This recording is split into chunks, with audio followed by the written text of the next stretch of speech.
Imagine this: you're standing at the edge of yourself, staring into the vast unknown. Your heart pounds as you realize there's no one else around. No familiar faces, no comforting voices, just you, and perhaps something greater waiting in the silence. This isn't just loneliness, this is sacred ground. It's where the soul discovers its true dependence, not on fleeting comforts or external validation, but on the presence of the living God. Shihengyi once said, "When a man has no one but God, he walks into a realm where earthly attachments lose their grip and eternity becomes real." These words aren't mere philosophy, they're a profound truth that countless individuals throughout history have experienced firsthand. From Abraham walking away from everything familiar to follow a voice he couldn't see, to Joseph enduring betrayal, imprisonment, and abandonment before rising to greatness, these stories remind us that solitude isn't punishment, it's preparation. Today, we dive deep into what happens when life strips you bare, leaving only your faith and resolve intact. We'll explore how solitude transforms weakness into strength, despair into hope, and emptiness into divine fullness. And most importantly, we'll uncover why trusting in God during these moments isn't just about survival, it's about becoming who you were always meant to be. So buckle up, because this journey will challenge everything you think you know about struggle, surrender, and ultimate triumph. The weight of isolation. Let's face it, solitude can feel like a curse.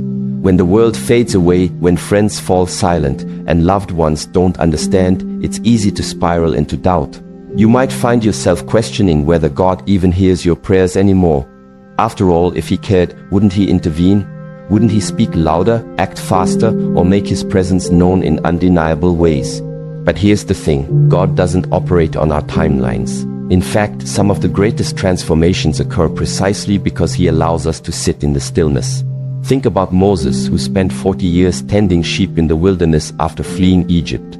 40 years. Can you imagine the frustration, the impatience, the longing for purpose? Yet it was during those decades of obscurity that Moses learned humility, patience, and total reliance on God. By the time God called him to lead an entire nation out of slavery, Moses wasn't acting out of ego or ambition, he was ready to serve with unwavering obedience. Moses' story is more than just ancient history, it's a mirror reflecting many of our own struggles today. How often do we hustle, striving to prove ourselves worthy of attention or validation? We scroll through social media, comparing our behind the scenes to everyone else's highlight reels. And when no one seems to notice our efforts, or worse, misunderstands them, it feels like rejection. But what if this season of invisibility isn't punishment? What if, like Moses, God is using this time to strip away distractions so we can focus on Him? Or consider David, the shepherd boy turned king. Before ascending the throne, David endured years of running from Saul, hiding in caves, and living as a fugitive. During this time, he wrote many of the Psalms, raw expressions of emotion, faith, and intimacy with God. Had David skipped straight to kingship without these formative years, would he have ruled with the wisdom and grace that marked his reign? Probably not.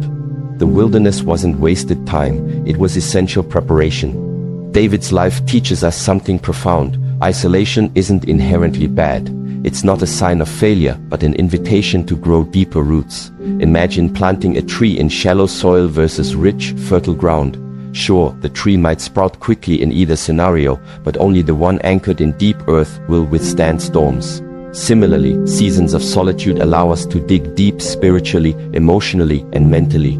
They force us to confront fears, insecurities, and doubts head-on, creating space for transformation. So if you're feeling overlooked today, if no one sees your pain or acknowledges your struggles, take heart. What feels like isolation may actually be God shaping you for something extraordinary. The very things that seem to weigh you down could become the foundation upon which He builds your future. But first, you must trust Him enough to stay in the process. Faith forged in fire. There's a reason faith is often described as a muscle. It grows stronger under pressure. When everything around you screams that you're alone, yet you choose to believe you're held, that's faith. When every fiber of your being tells you to give up, yet you hear the still small voice saying, "I'm not done with you yet," that's fire-tested belief. And let me tell you, there's nothing more unshakable than faith forged in contradiction. Take Elijah, for example. Here was a prophet who stood alone against kings and false prophets, boldly declaring God's truth despite overwhelming odds. Did he ever doubt? Absolutely. Remember his moment of vulnerability after defeating the prophets of Baal. Exhausted and afraid, Elijah fled into the wilderness, convinced he was the last faithful servant of God. But instead of abandoning him, God met Elijah in the quiet. In that stillness, Elijah discovered that he wasn't alone, and neither are you. Elijah's journey reminds us that faith isn't linear. Even the strongest believers experience moments of weakness. The key difference lies in how they respond. Instead of wallowing in self-pity, Elijah eventually returned to his mission, empowered by God's reassurance. His story challenges us to reframe our perspective. What if moments of despair aren't signs of defeat, but opportunities for divine intervention? Shihengyi reminds us that faith isn't about having all the answers. It's about stepping forward in trust, even when the path ahead is unclear. Faith doesn't demand certainty, it thrives on hope. And hope, my friend, is the lifeline that keeps us moving forward when everything else seems to crumble. Consider this analogy. Faith is like Wi-Fi signal strength. Sometimes you're standing right next to the router, basking in full bars of clarity and connection. Other times you're wandering through walls and obstacles, barely clinging to one bar of reception. Yet, even in those weak signal zones, communication remains possible. Faith works the same way. Even in moments of spiritual static, God's presence persists. Our job is simply to keep tuning in, trusting that the connection will stabilize. God's silence, a divine pause.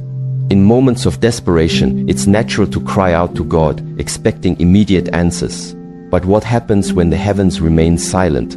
When days turn into weeks and weeks into months and still there's no response? It's tempting to assume that God has abandoned you, but nothing could be further from the truth. God's silence isn't neglect. It's a divine pause, a space where He allows you to grow, to trust, and to prepare for what's coming next. Throughout Scripture, we see examples of this. The Israelites waited centuries in Egypt, crying out for deliverance. Jesus Himself experienced the silence of the Father in Gethsemane and on the cross. Yet, in both cases, God's timing proved perfect. His silence wasn't absence, it was anticipation. When you find yourself in a season of silence, resist the urge to fill the void with noise. Instead, lean into the stillness. Let it refine you, shape you, and align your heart with God's purposes. Because when He finally speaks, it will be at just the right moment, and His plan will unfold in ways you could never have imagined. Think of silence as a sculptor's chisel. Each stroke removes excess material, revealing the masterpiece hidden within. Every unanswered prayer, every delayed promise, every prolonged trial serves a purpose.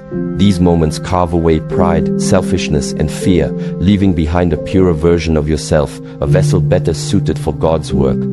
Here's a practical exercise. Next time you feel frustrated by God's silence, write down 3 things you're learning during this season. Maybe it's patience, gratitude, or dependence on Him. Over time, you'll notice patterns emerging, lessons that wouldn't have taken root without the quiet.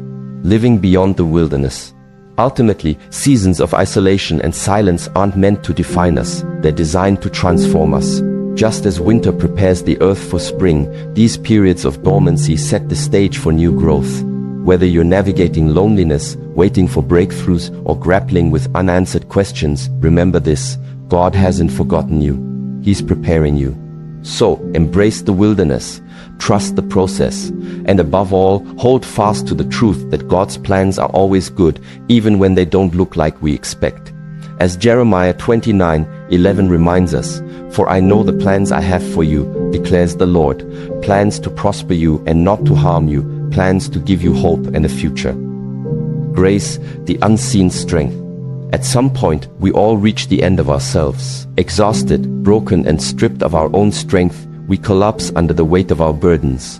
And it's in these moments of complete surrender that we encounter God's grace, not as a fragile consolation, but as an unstoppable force that lifts us up, carries us forward, and restores our hope. Grace isn't just a theological concept, it's the unseen hand that steadies us when we're about to fall. It's the quiet voice whispering, "You've got this," even when everything inside screams otherwise. Grace doesn't wait for us to clean ourselves up or fix our messes before stepping in. No, grace meets us right where we are, flaws, failures, and all, and says, "Let me carry you through." Paul understood this better than most. Despite facing persecution, imprisonment, and relentless hardship, he declared, "My grace is sufficient for you, for my power is made perfect in weakness." Paul didn't view his struggles as setbacks. He saw them as opportunities for God's strength to shine through. And so can you. When you come to the end of your own ability, remember this: God's grace is infinite.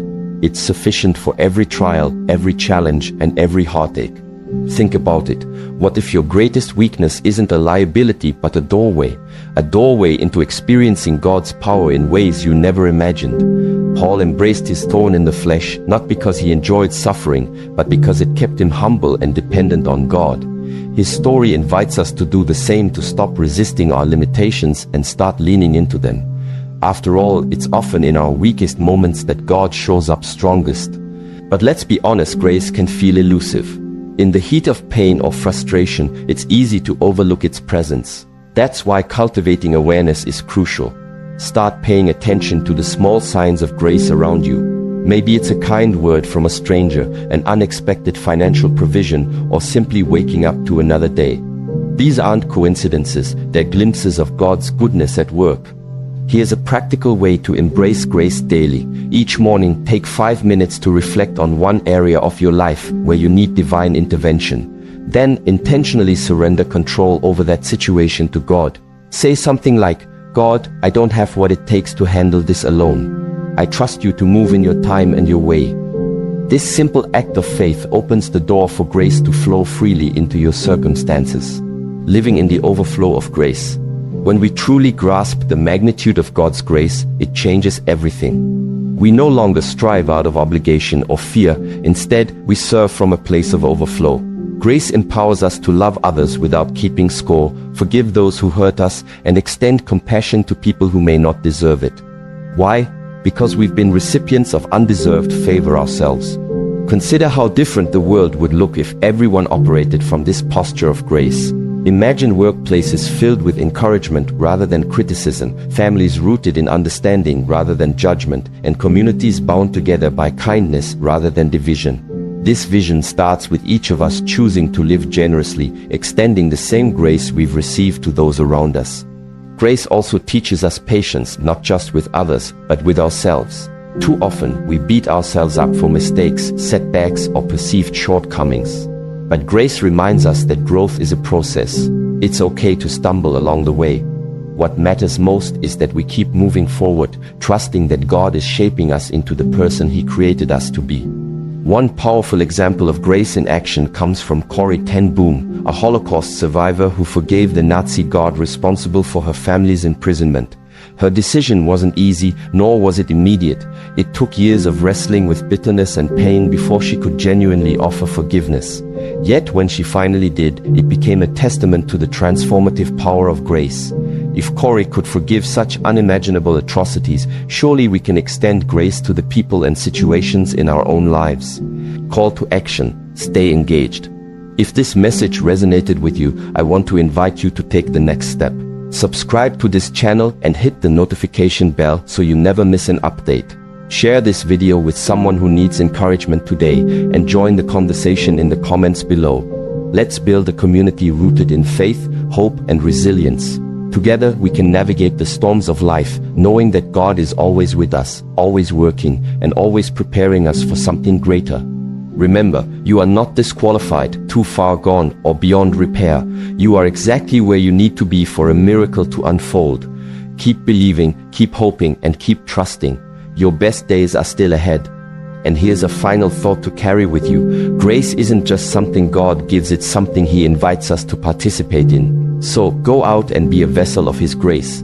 Whether it's offering a listening ear, sharing a meal, or simply smiling at someone having a tough day, let your actions reflect the love and mercy you've received.